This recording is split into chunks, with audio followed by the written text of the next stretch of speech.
क्या आप जानते हैं कि दिल्ली की सर्द रातों में, या यूं कहें कि दिल्ली की रातों में, एक क्रूर सच्चाई दफन है।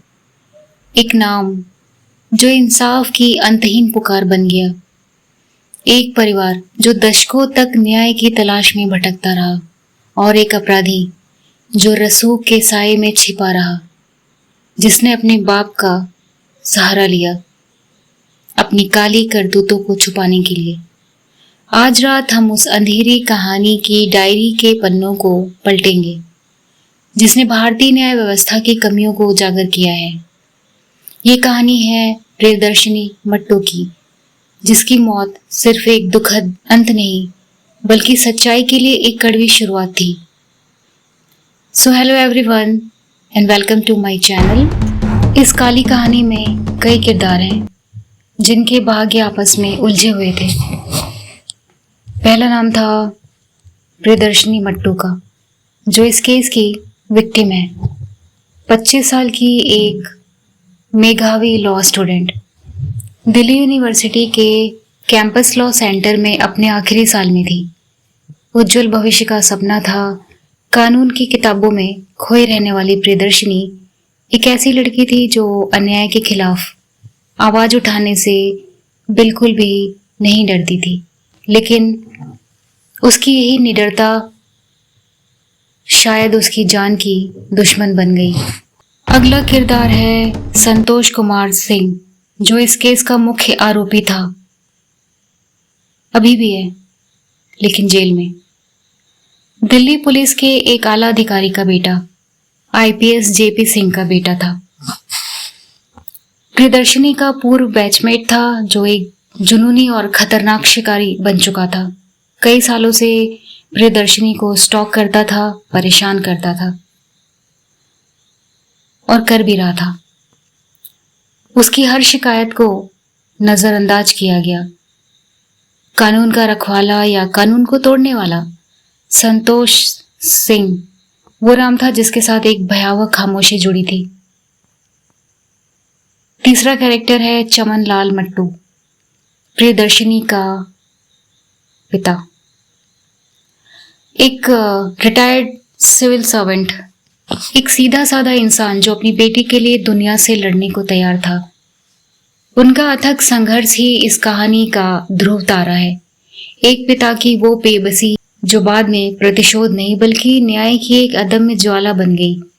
सबूतों को जुटाने में शुरुआती लापरवाही बरती गई, या किसी बड़े दबाव के आगे झुकना पड़ा। इस केस में सीबीआई की कार्य प्रणाली पर भी सवाल खड़े किए गए थे। ट्रायल कोर्ट से लेकर सुप्रीम कोर्ट तक कई बार इस केस का भविष्य तय हुआ। कभी चौंकाने वाले फैसले आए तो कभी उम्मीद की किरण जगी। कानून का तराजू क्या हमेशा निष्पक्ष रहा?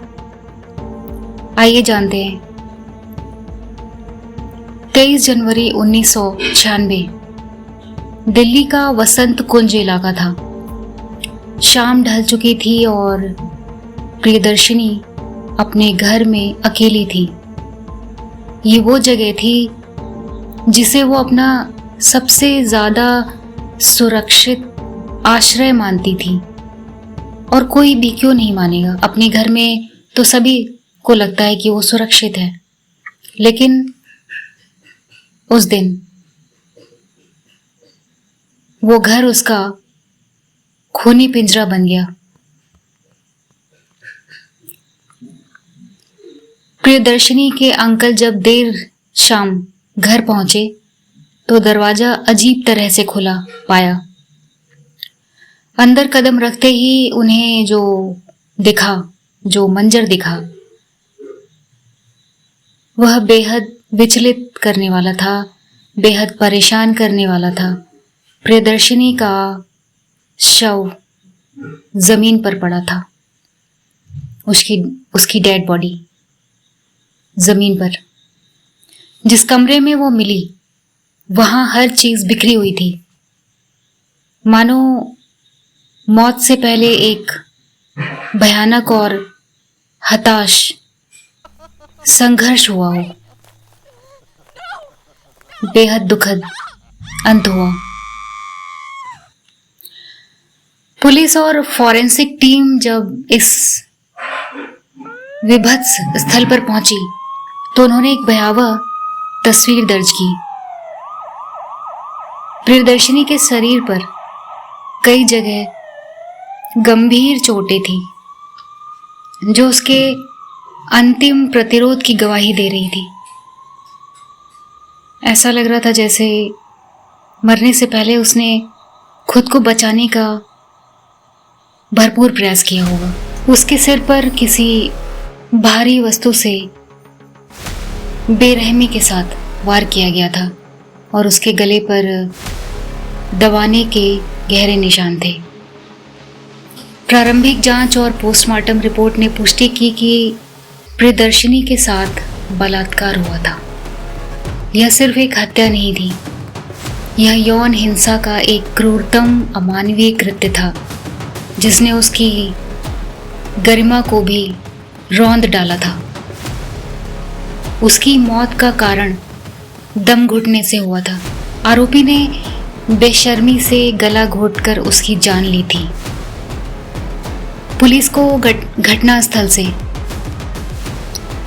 घटनास्थल से एक हेलमेट और एक टेलीफोन कार्ड मिला जिसे शायद इस जघन्य अपराध में हथियार के तौर पर इस्तेमाल किया गया था। बाद में यही छोटे से सबूत एक बड़े कानूनी दांवपेच का हिस्सा बनी। सबसे चिंताजनक पहलू यह था कि शुरुआती दौर में क्राइम सीन पर फॉरेंसिक एविडेंसेस को ठीक से कलेक्ट नहीं किया गया, ना ही उसे सही तरीके से सुरक्षित किया गया। डीएनए सैंपल्स को जिस तरीके से पैक किया गया था और हैंडल किया गया था, बाद में उसी पर गंभीर सवाल उठाए गए। ये वो प्रोसीडिंग्स थी जिन्होंने आरोपी को ट्रायल कोर्ट से अविश्वसनीय रूप से बरी होने में मदद की थी। एक बेगुनाह का खून सबूतों की इस लापरवाही या हेर फेर में कहीं खोने को तैयार था। उसके सिर पर किसी भारी वस्तु से बेरहमी से वार किया गया था और उसके गले पर दबाव के गहरे निशान थे। प्रारंभिक जांच और पोस्टमार्टम रिपोर्ट ने पुष्टि की कि प्रियदर्शिनी के साथ बलात्कार हुआ था। यह सिर्फ एक हत्या ही नहीं बल्कि यौन हिंसा का एक क्रूरतम अमानवीय कृत्य था जिसने उसकी गरिमा को भी रौंद डाला था। उसकी मौत का कारण दम घुटने से हुआ था। आरोपी ने बेशर्मी से गला घोंटकर उसकी जान ली थी। पुलिस को घटनास्थल से एक हेलमेट और एक टेलीफोन कार्ड मिला जिसे शायद इस जघन्य अपराध में हथियार के तौर पर इस्तेमाल किया गया था। बाद में यही छोटे से सबूत एक बड़े कानूनी दांवपेच का हिस्सा बने। सबसे चिंताजनक पहलू यह था कि शुरुआती दौर में क्राइम सीन पर फॉरेंसिक एविडेंसेस को ठीक से कलेक्ट नहीं किया गया और ना ही उसे संरक्षित किया गया। डीएनए सैंपल्स को जिस तरह से पैक किया गया था और हैंडल किया गया, बाद में गंभीर सवाल उठाए गए। ये वो प्रतिक्रियात्मक खामियां थीं जिन्होंने आरोपी को ट्रायल कोर्ट से अविश्वसनीय तरीके से बरी होने में मदद की थी। संतोष कुमार सिंह के नाम का साया उस रात के हर खूनी निशान पर एक काली परछाई की तरह मंडरा रहा था। प्रियदर्शिनी मट्टू के केस में न्यायपालिका का सफर किसी हॉरर फिल्म से कम नहीं था। हर मोड़ पर एक नया झटका, एक नई अनिश्चितता, एक नया खौफ। 3 दिसंबर 1999 में जब ट्रायल कोर्ट का फैसला आया तो ये एक पहला झटका था। 3 साल तक प्रियदर्शिनी का परिवार न्याय की उम्मीद में जी रहा था। अदालत में सन्नाटा पसरा था, हर सांस थम गई थी और फिर जस्टिस S.C. जैन ने वो फैसला सुनाया जिसने पूरे देश को सकते में डाल दिया। संतोष कुमार सिंह बरी हो गया। जज ने अपने ही फैसले में स्वीकार किया कि अदालत को नैतिक रूप से पूरा विश्वास है कि संतोष कुमार सिंह ही अपराधी है, लेकिन अभियोजन पक्ष यानी कि सीबीआई पर्याप्त पुख्ता और निर्णायक सबूत पेश करने में विफल रहा। सोचिए, अदालत जानती थी कि हत्यारा कौन है, लेकिन सबूतों के अभाव का हवाला देकर उसे आजाद कर दिया गया। यह सिर्फ एक फैसला नहीं था, ये न्याय की आंखों पर पट्टी को और कसकर बांधने जैसा था। इस बरी होने के पीछे सबसे बड़ा कारण था फॉरेंसिक सबूतों की कमियां। डीएनए रिपोर्ट जो चीख चीख कर सच बता रही थी, उसे भी प्रोसीडिंग की कमियों के कारण स्वीकार नहीं किया गया। ऐसा लगा जैसे किसी अदृश्य हाथ ने जानबूझकर सबूतों को कमजोर किया हो ताकि जेपी सिंह के बेटे को बचाया जा सके। ये भारतीय न्याय प्रणाली के माथे पर एक काला धब्बा था। प्रियदर्शिनी के पिता चमनलाल मट्टू उस दिन पूरी तरह टूट चुके थे, लेकिन उनकी आंखों में एक अजीब सी चमक थी, बदले की नहीं लेकिन न्याय की उस आग की जिसे कोई बुझा नहीं सकता था। दूसरा झटका तब मिला जब ट्रायल कोर्ट के फैसले के बाद देश में आक्रोश की लहर दौड़ पड़ी। जस्टिस फॉर प्रियदर्शिनी का नारा हर जुबान पर था। मीडिया ने इस न्याय के मजाक पर तीखी प्रक्रिया दी। जनता सड़कों पर उतर आई। इसी जन दबाव के बीच यानी कि लोगों का इतना प्रेशर था कि दिल्ली हाईकोर्ट ने इस मामले की स्वयं कॉग्निजेंस ली, यानी कि खुद पहल करते हुए इसकी सुनवाई शुरू की। डे टू डे प्रोसीडिंग में हर पल तनाव, हर पल उम्मीद और डर का अजीब कॉम्बिनेशन था।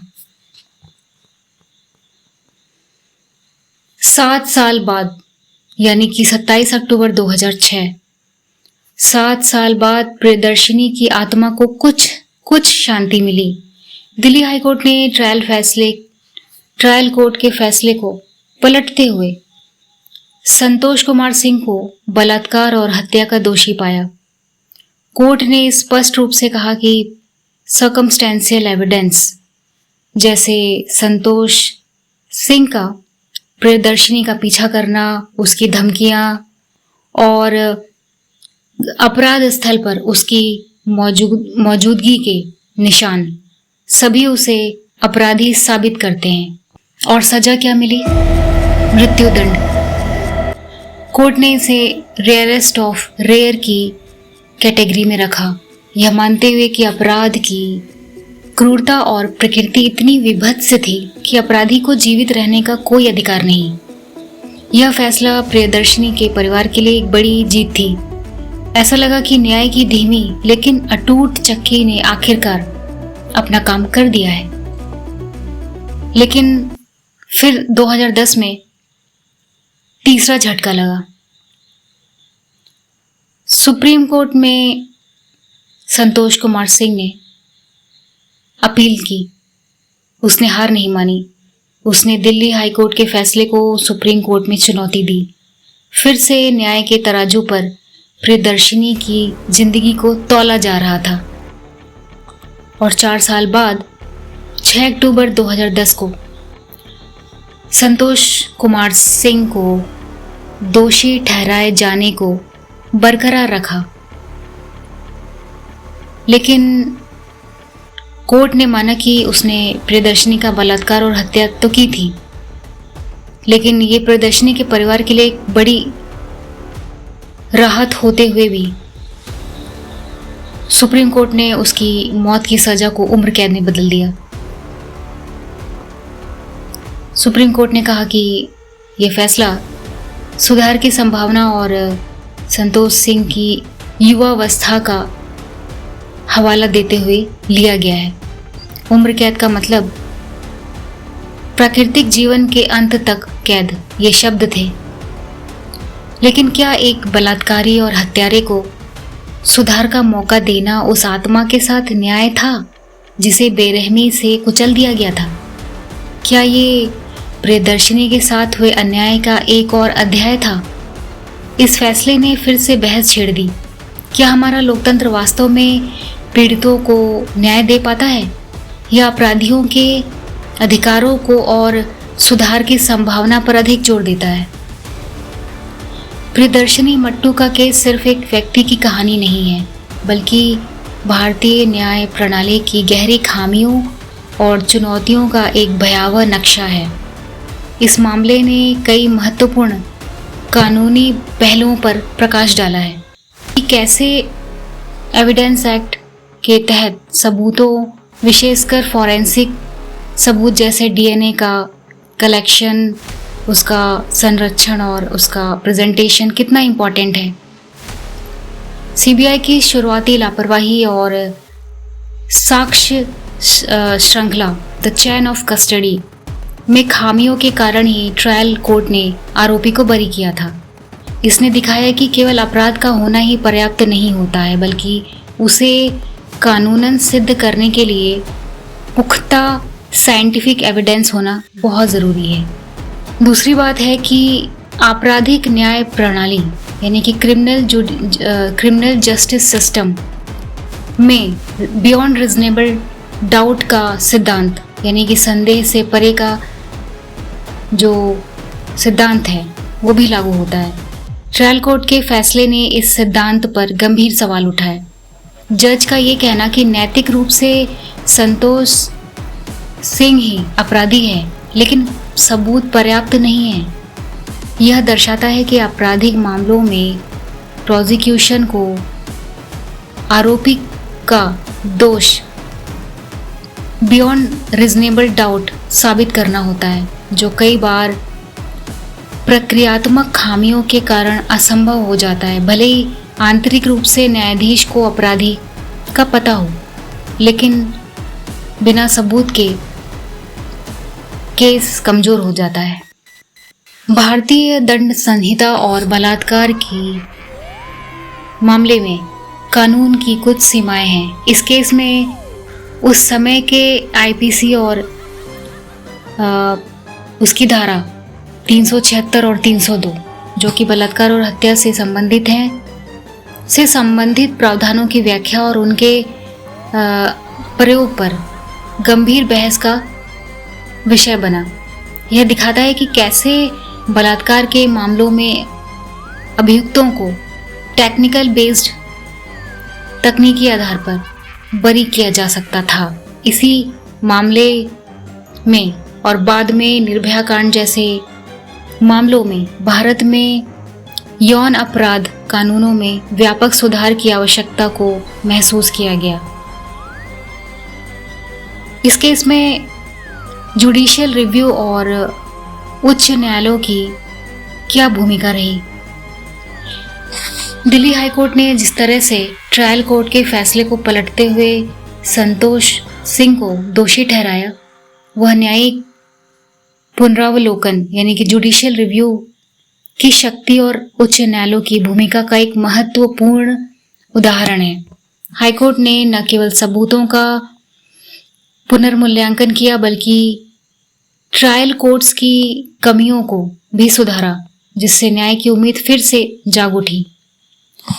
अब इसमें मृत्यु दंड का जो सिद्धांत है, रेयरेस्ट ऑफ रेयर, इसका क्या इम्पोर्टेंस था? हाईकोर्ट के द्वारा संतोष सिंह को मौत की सजा का सुनाना भारतीय कानून में मृत्युदंड के रेयरेस्ट ऑफ रेयर प्रिंसिपल के दायरे पर बहस का हिस्सा बना।